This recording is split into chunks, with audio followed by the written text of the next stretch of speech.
Adventist Broadcasting Network, ABN. 안녕하십니까, 재림성도 여러분.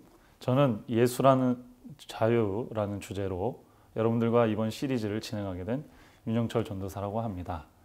이 방송을 통해서 여러분들과 함께 하나님의 말씀을 나눌 수 있도록 해주셔서 정말 감사드리고, 이번 시리즈를 통해서 우리가 예수님 안에서 어떻게 진정한 자유를 발견할 수 있는지를 함께 말씀을 통해서 살펴보도록 하겠습니다. 먼저 성경 말씀 요한복음 8장 31절에 있는 말씀을 31절과 32절에 있는 말씀을 함께 읽어보도록 하겠습니다. 그러므로 예수께서 자기를 믿은 유대인들에게 이르시되 너희가 내 말에 거하면 참 내 제자가 되고 진리를 알지니 진리가 너희를 자유케 하리라. 진리가 너희를 자유케 하리라. 네, 이 말씀은 여러분들도 익히 들어보신 아주 유명한 성경 구절입니다. 예수님께서 바리새인들과 서기관들에게 말씀을 하시면서 진리를 알면 진리가 너희들을 자유케 하겠다라고 말씀하신 내용이죠. 진리는 곧 사람들을 자유케 하는 것입니다. 여러분 자유라는 말씀 아주 좋아하시죠? 자유가 무슨 의미인지 모르는 사람은 거의 없을 것입니다. 자유라는 말은 사전적으로는 다른 사람들이나 어떤 법과 질서에 얽매이지 않고 스스로 자기가 원하는 것을 할 수 있는 상태나 어떤 권리를 말합니다. 그래서 사람들은 대부분 누구에게 구속받거나 속박되기보다는 스스로 원하는 것을 하고 싶어하는 그런 마음이 있는 것이고요. 이 자유는 사람들에게 기본적으로 삶의 아주 중요한 욕구 중에 하나로 인식되어 왔던 것이 사실입니다. 여러분들 여행 좋아하시나요? 요즘 제가 대학생들을 상대로 이렇게 사역을 하고 교회에서 봉사를 하다 보면은 아주 이 대학생 친구들이 자유를 아주 갈급한다는 것을 알 수 있습니다. 특별히 이 방학 때만 되면은 어디를 많이 가요. 비행기를 타고 바다를 건너서 이 한국을 떠나서 자유롭게 여행을 하고 싶어하는 그런 욕망이 아주 많은 걸 볼 수 있습니다. 더 발달되고 더 좋은 사회가 됐지만 사람들은 여전히 더 자유를 많이 갈급하고 원하는 것 같습니다. 성균관대학교의 이기동 박사님이라는 분께서 한국 사람들은 마음이 아주 깊은 그런 민족이라고 하는 얘기를 제가 들었습니다. 그래서 한국 사람들은 마음씨 그리고 마음에 들었다 이런 표현들을 정말 많이 하죠. 그래서 회사에 이렇게 입시를 볼 때도 얼굴도 보지만은 그 사람의 말과 행동을 통해서 마음에 드는지 안 드는지를 이 회사 관계자들은 아주 중요하게 판단합니다. 이성적으로 판단하기보다는 마음에 와 닿았는가 안 닿았는가 그거를 아주 중요하게 생각하는 것이죠.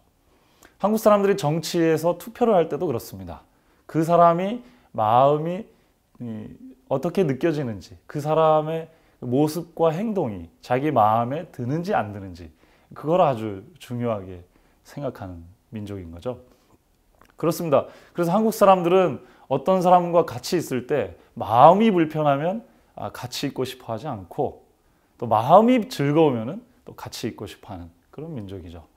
그러다 보니까 한국 사람들은 사기도 잘 당한다고 합니다. 왜냐하면 논리적으로 말이 되지 않는데도 마음에 드는 사람한테는 이 귀를 열고 마음을 쉽게 내비치기 때문이죠. 그래서 논리적으로 또 합리적으로 이해가 되지 않더라도 한국 사람들은 마음에 의해서 움직이는 일들이 굉장히 많습니다. 한국 사람들이 왜 일본 사람들을 그렇게 싫어하고 미워할까요? 어떻게 보면 일본 사람들이 한국 사람들한테 긍정적인 영향을 끼친 것도 상당히 많습니다. 하지만 한국 사람들의 마음에 일본 사람들이 상처를 줬고 그 마음의 상처에 대해서 아직까지 제대로 된 해결책을 내지 못했기 때문에 한국 사람들은 일본 사람들을 별로 좋아하는 것 같지 않습니다. 그건 다른 경우에도 마찬가지입니다. 그만큼 한국 사람들은 이 마음이라는 것을 굉장히 중요하는 민족이라는 거, 중요하게 생각하는 민족이라는 사실을 여러분들도 다 아실 수 있을 겁니다. 또 한편 한국 사람들은 마음을 중시할 뿐만 아니라 자유라는 가치도 매우 중요하게 생각하는 민족입니다. 한 가지 예를 들면 한국 사람들은 다른 나라에 비해서 자영업자의 비율이 굉장히 높습니다. 거의 2배 이상이 됩니다. 그런 이유가 여러 가지 있겠지만 첫 번째 이유는 누구에게 구속받거나 간섭받지 않고 자기의 일을 자기 스스로 자기가 하고자 하는 방향대로 하고 싶어 한다는 그런 성격 때문에 자영업이 많다는 그런 기사를 읽은 적이 있습니다. 그렇습니다. 한국 사람들은 윗사람에게 지시받고 또 구속되는 그런 상황을 아주 싫어합니다. 그래서 어떤 조직 내에서 충실하게 일을 할 수 있는 사람인데도 불구하고 나중에는 본인이 오너가 돼서 본인이 경영자가 돼서 회사나 사업체를 운영하고 싶어 하죠. 그래서 작고 수익이 낮고 또 위험이 많은 리스크가 큰 그런 일일지라도 자기가 한번 스스로 경영하는 그런 경영자가 되고 싶어 하는 것이 한국 사람들의 마음의 특징이라는 것입니다.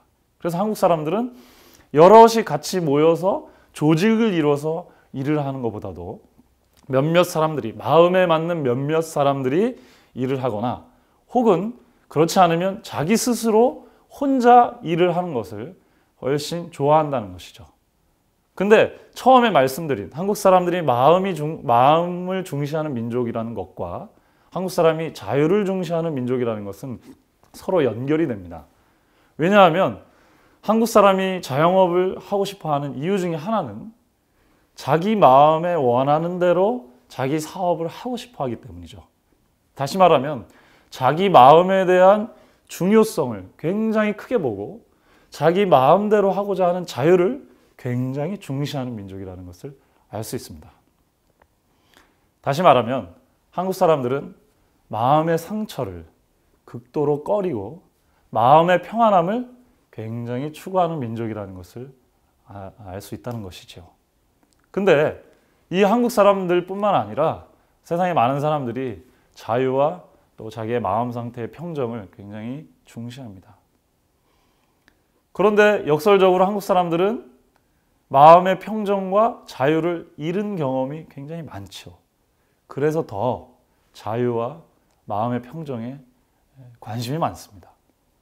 그래서 더 치열하게 자유를 추구하고 또 마음의 평정을 추구하는 것 같기도 합니다.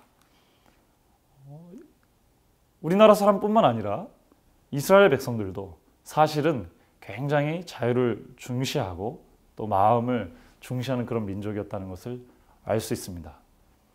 2000년 전에 예수님께서 이 세상에 오셨을 때 예수님께서는 택한 백성인 이스라엘 민족에 태어나셨습니다. 그리고 30여 년간 예수님께서는 그 민족들 가운데 생활하시면서 그 민족이 무엇을 정말 필요로 하는지 복음을 어떻게 전해야 될지를 면밀히 연구하셨습니다. 그러면서 예수님께서 처음으로 사역을 시작하실 때 2가지 아주 중요한 말씀을 가지고 말씀을 선포하시면서 사업을 시작하셨습니다. 그것이 마태복음 5장에 나타난 산상복음과 누가복음 4장에 나타난 해방의 복음이었습니다. 다 아시는 말씀이지만 제가 간단하게 함께 읽어보도록 하겠습니다.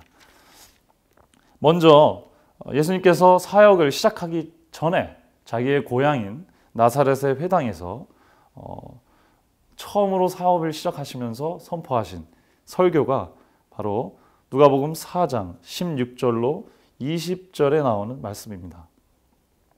예수께서 그 자라나신 곳 나사렛에 이르사 안식일에 자기 규례대로 회당에 들어가사 성경을 읽으려고 서심해 선지자 이사야의 글을 들이거늘 책을 펴서 이렇게 기록한 데를 찾으시니 곧 주의 성령이 내게 임하셨으니 이는 가난한 자에게 복음을 전하게 하시려고 내게 기름을 부으시고 나를 보내사 포로된 자에게 자유를 눈먼 자에게 다시 보게 함을 전파하며 눌린 자를 자유케 하고 주의 은혜의 해를 전파하게 하려 하심이라 하였더라.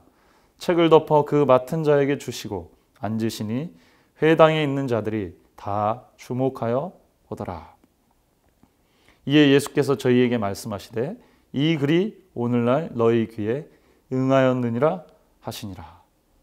네, 예수님께서는 회당에 서셔서 공식적으로 처음으로 설교 말씀을 하셨는데 이사야에 기록된 하나님의 은혜의 해, 주의 해방의 해를 선언하는 그 말씀을 읽으시고 이 말씀이 오늘날 너희의 귀에 응했다.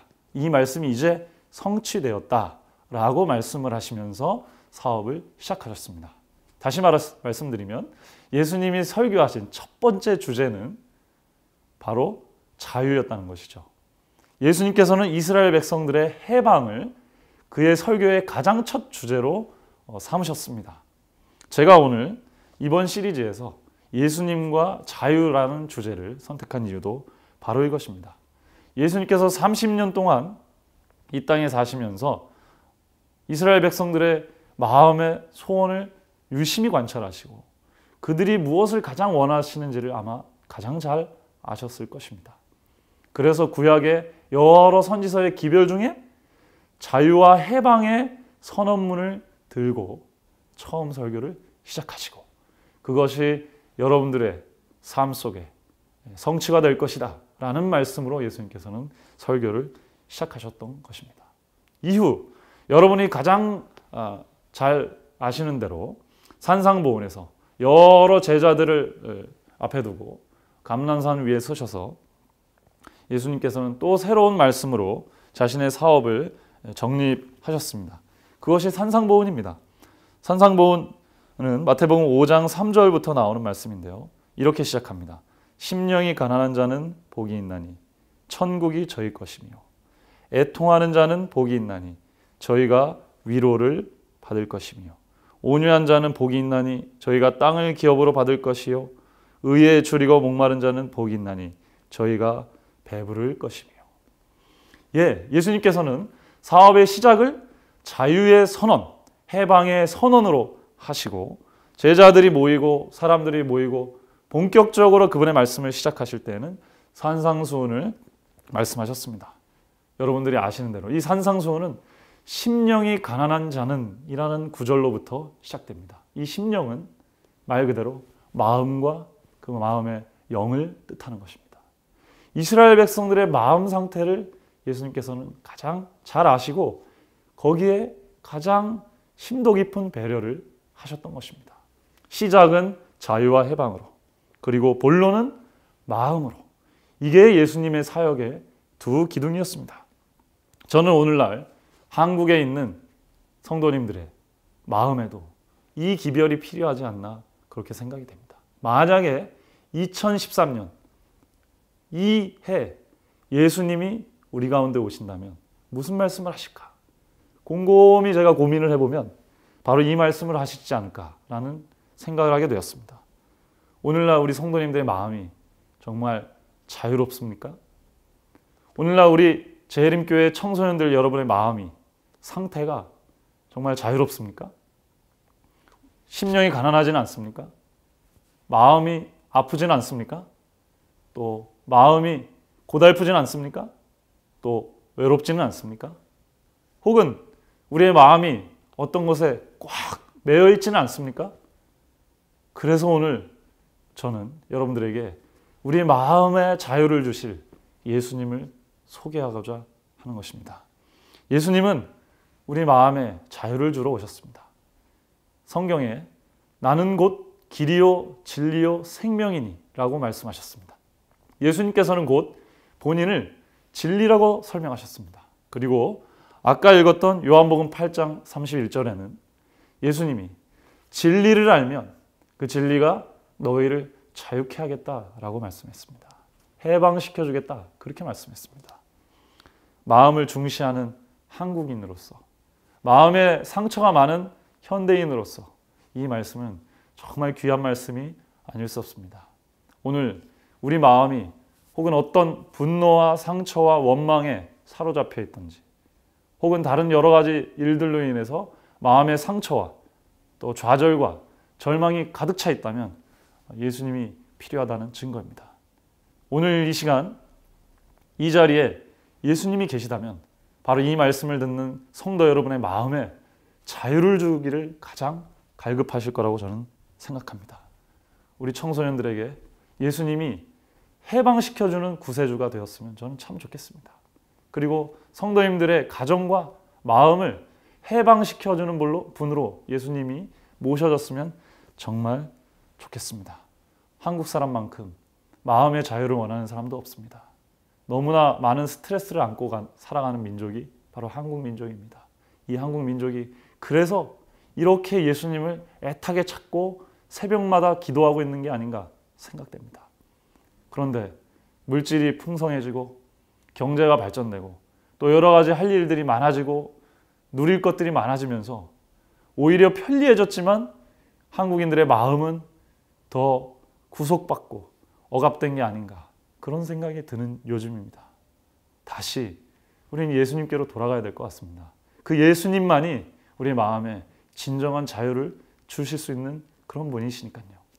오늘 성도님들의 가정에 자녀분에게 그리고 모든 교회에 예수님으로 말미암는 자유가 해방이 진리가 널리 퍼져나가게 되기를 간절히 바라면서 오늘 말씀을 이것으로 줄이도록 하겠습니다. 감사합니다.